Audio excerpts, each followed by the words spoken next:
Cowboy, a year away, man. I wonder, a year away, has it been kind of nice to actually have a break for once in your career, or has it been annoying when you're used to normally fighting like every other week? No, it was much needed time off. And it was funny. I just talked with the other social team, and we were talking about kind of the same question. And how did you know, and what have you fixed?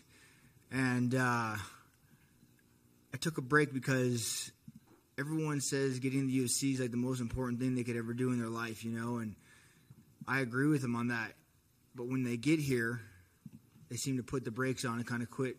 Like they make it all the way here, and they do so hard to get here, and then they put the brakes on. And I caught myself ridiculing these kids for doing that, and then I was doing the exact same thing. And they say the Saints, you know, it's hard to be hungry when you're full. And I agree. So took some time off after my last loss for sure. And I didn't know when I was going to fight, if I was going to fight again. And then one day I just woke up and called Sean, like, let's get a fight. And he's like, really? I'm like, yeah, let's get a fight. And moved camp to Vegas. Parking lot pimping out in front of the UFC PI. And, man, it was cool. I don't know why every fighter doesn't move to Vegas. Not blowing smoke up the UFC's ass right now, but that facility and everything they have in place for fighters to succeed is unfucking believable. Cooking your meals, meal prep, diet, all the training, all the sports, all the recovery, everything they have there is. So for me, there is not one box unchecked, so I did everything I had to do. When I'm at the ranch, I got the buffalo and I got the cows and the horses and building fence and so many things pulling me in different directions where it's easy for me to get distracted. In Vegas, I just go to the RV and take a fucking nap in between training. And it was cool. Like I said, I woke up and I was like, let's do this and let's do everything that I need to do to be successful. So there's no questions in my mind, should I, would I, could have. Right? Let's do what I needed to do to get to the UFC back in the day. Let's fucking earn your keep. Let's be here. Let everybody know you fucking belong here, that you're not just here on a whimp. And then I also look at the flip coin of that and I say, I have nothing else to prove. I've set records. I've been here. I've stayed here. I've done what I need to do. So look at myself in the mirror. I'm here for legacy now.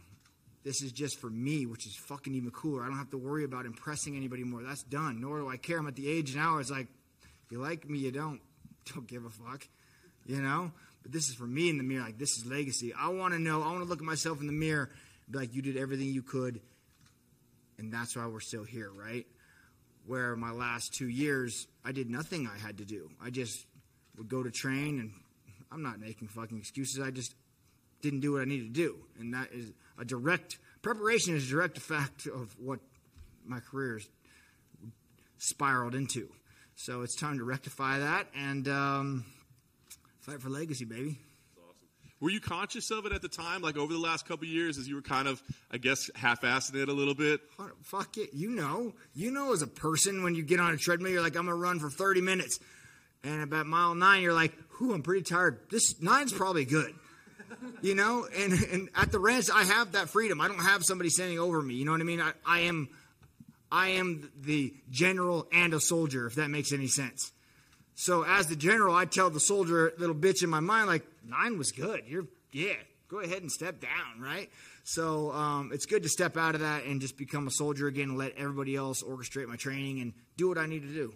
Has that been a difficult adjustment for you at all? I mean, I think of you as a pretty stubborn guy at times that does what he wants to do. Has it been difficult to listen to somebody else and do what they tell you to do? I just say nag, but then I fucking do it. But yeah, so no, I understand what needs to be done, and when you understand that, it's really easy to lie to other people. Lying to yourself is tough. Like, you have to fucking face it. So when you have that conversation with yourself in your head, it's nice to know, all right, motherfucker, let's do this.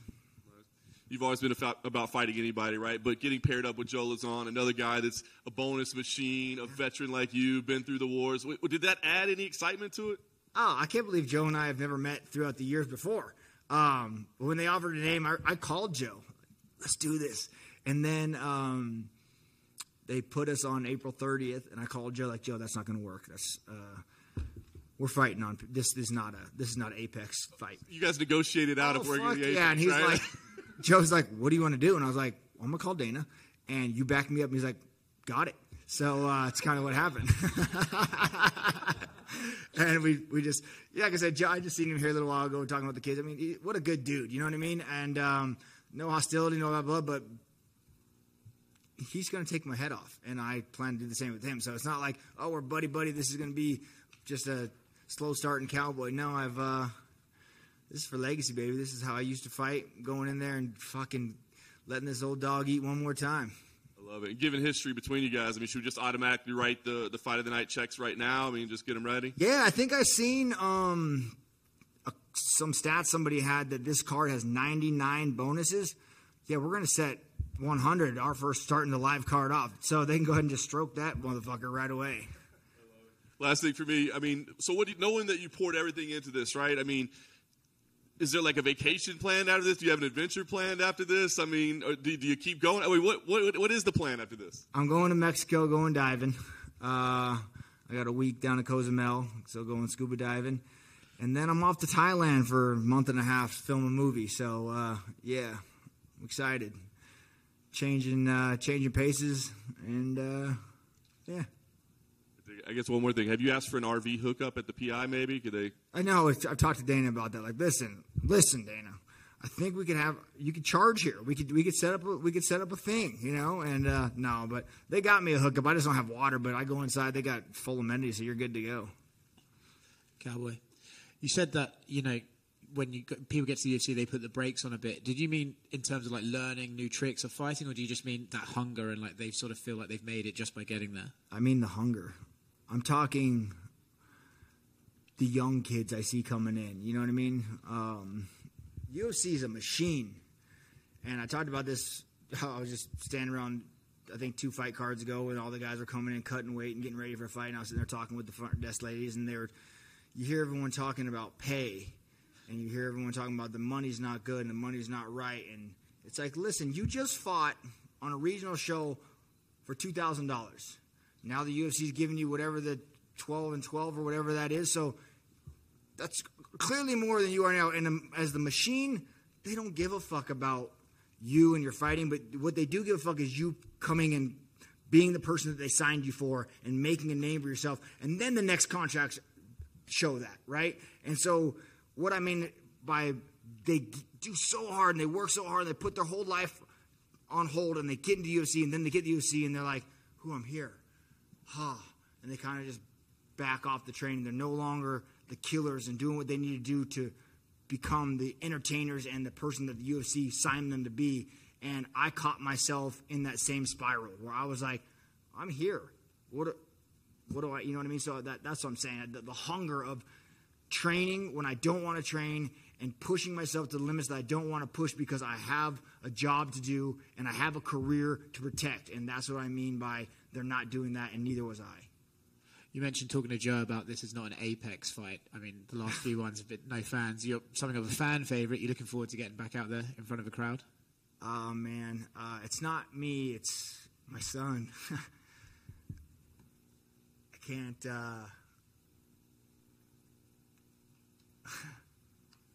I can't wait.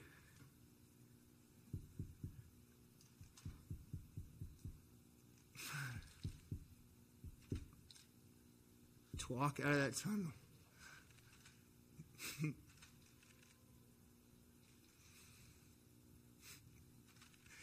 And see the look on his face, you know. Fuck. So that's, yeah, I can't wait so he knows finally what I do, you know. It's crazy how emotional I get, but that's anytime I was working out and I didn't want to do it, that's what I thought of. So can't fucking wait. Cannot wait to see him smile like, wow, this is my dad. So to me, that's why I wanted a fan, a sold out crowd to walk out that tunnel, blow the roof off this place, and look over and see my son like, wow, Dad, that's you. So it's cool, man. I remember when I first signed with Tap Out, and Mass used to tell me, I'm just looking for one person that could touch millions. I don't care about touching all these people. I just want to find one person that can touch a million people and change lives. And I feel like they did a good job finding me, you know, and making an impression on me to help mold and sculpt these people. And now I know what that means to find that one person. And when I walk out of that tunnel, I cannot wait to walk and see my son standing there and be like, yep, I'm changing you, boy. You're going to grow up with the morals and ethics that I think are appropriate in this world and change you and help you move on to sculpt the next generation of people. So that to me is very important with the younger generation, and if I can pick my son to do that, let's do it. You mentioned fight for legacy. I feel like that's your legacy right there, no? Absolutely, man. That's definitely legacy. And I don't ever get emotional during fighting, which is crazy. I mean, kids bring that out of you. You can tell right now I'm a fucking wreck. Yeah, it's a feeling that I couldn't explain to somebody unless you have your own kid. You know, it's wild. Yeah. Thanks for sharing, man. Of course. Donald, I mean, man, it's special seeing you talk about him in this way, if I'm being honest. I mean, during this time where, you know, you've been out, I would imagine getting itchy knuckles a little bit. Was that part of the reason for wanting to come back, was to get this moment with him and really, now that he's a little bit older, be able to have these kind of weeks and that night on Saturday? Yeah, like he's at the I mean, the pictures I have of me holding him up like Simba in the fucking cage, he doesn't remember that. He doesn't understand that. You know, he never will. But he's old enough. He was almost 4, and he'll be able to grasp that. Like, he still doesn't know what I do. Like, I go, oh, you're going to work? You're going to Vegas to go to work, Dad? Like, yeah. He doesn't know what that means, you know. And he loves Ninja Turtles, and he loves fighting. So I can't wait when I walk in there and ask him, what Ninja Turtle is Daddy going to be tonight, buddy? Because I'm going to go out there and kick some fucking ass, so watch out. What's his favorite Ninja Turtle, I have to ask? It's Leonardo. My man, that's the best one. Yeah, Leonardo. And then I'm usually Shredder, and he usually beats me up, but that's how that goes. Do you still enjoy all this as much as you once did? I mean, the process, being there, just everything. The guy sitting right next to you, Nicholas, I met him training in Vegas, and yes, this is the process. I explained to him, this is the part I love. The meeting people, the training, and all the journey of this. So, yes, I love this more than ever, you know, and this has been a special one, going to Vegas and mixing it up and trying new things. I'm enjoying it again. Last 2 things for me. I mean, sure. I wonder during any time during this, which is really the longest break of really your entire career, was there any time at all where you thought, you know, maybe like I'm done? Maybe 100%. Oh, there was actually moments? Yeah, 100%. Yeah. Was it, what pushed you through that? Was it your son? No, I don't know. I just, like I said, there was a couple times where I was like, I'm just going to take a break until I want to come back. I feel it in me, or I won't, you know. I don't care. I kind of just, and then one day I woke up and I called my coaches and said, fly down here, we're taking a fight. And they're like, what? When? And I was like, I don't know, but we're doing it. And I just felt it in me, wanted to do it. And so here I am. I shouldn't say the hunger back, you know, it's such a stupid fucking cliche word, but I for sure felt going again. Well, then last thing for me, I'm just curious, when you hit up Dana and then Joe hits up Dana and you guys are doing a pincher attack on Dana right now, are those easy discussions? Is he very easy? I 100% think I might have even put both of us on the same text. Me, Joe, I think we double dipped the text. For one, I mean, I don't even know how much I can talk about this, but there wasn't even a response from Dana. All of a sudden, we just got new contracts in the email. So it wasn't like a thumbs up or a fucking okay or nothing. It was like I put a text together like a little savvy fucking 2 veterans, we fucking pay-per-view, fucking we're badasses, need to be, everyone's deceived, fucking we shouldn't, blah, blah, blah. And then I sent it, and then we just sat there, and I was like, fuck. Right? Fuck. And then the little 3 dots came, like, oh, fuck. And they just sat there forever. No response. And then we got an email with the new contract. And I was like, it worked, Joe. Is that the same night? Next day? It was literally hours. Like, it happened right away. It just happened. I think maybe he sat back and was like, maybe they're right. Maybe they're onto something. Well done. Way to sell it. Well, so when I should agree with myself to take another fight. Part of my agreement was I want to fight in front of a crowd. I love the crowd. Like, don't get me wrong, the UFC Apex fighting but it's not the same energy. Like Phoenix, when fucking 20,000 people are chanting your name and screaming, there's not a feeling in the world. So when I said I'm ready to take a fight, they had the arena for the 30th wasn't announced yet. I don't think because of all COVID they didn't have it. So when I got the email for where it was, I was like, oh no, this isn't gonna work for me. And so in the message, it was just like, man, I think I earned this. I think I've sat up here long enough that I can fight in front. And it was no argument. They did it. It was great. It's good to have you back. Yeah, thank you.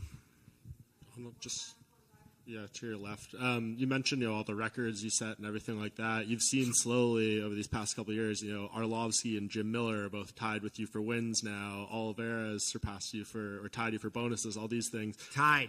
Yeah, tied. I'm tied all the way across. Don't start saying surpass. But does that stuff motivate you? Like, is that something? Yeah.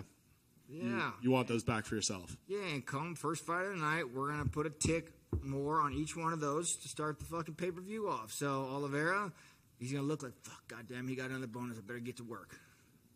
What do you think of these other lightweight fights on this card? Oh, it's a stacked card. I think I don't really watch that many UFC fights, but if I was going to pay for one and tune in, this would be a card I'd tune into, not just because I'm on it, but you just look at the lineup, it's like, oh my God, even the undercard's crazy. So it's a stacked. I have a feeling they're going to give a lot more bonuses than just what they say. Let's hope so. Start the petition now. Let's get the momentum. Yeah. It's not like it used to be when we used to get $100,000 bonuses.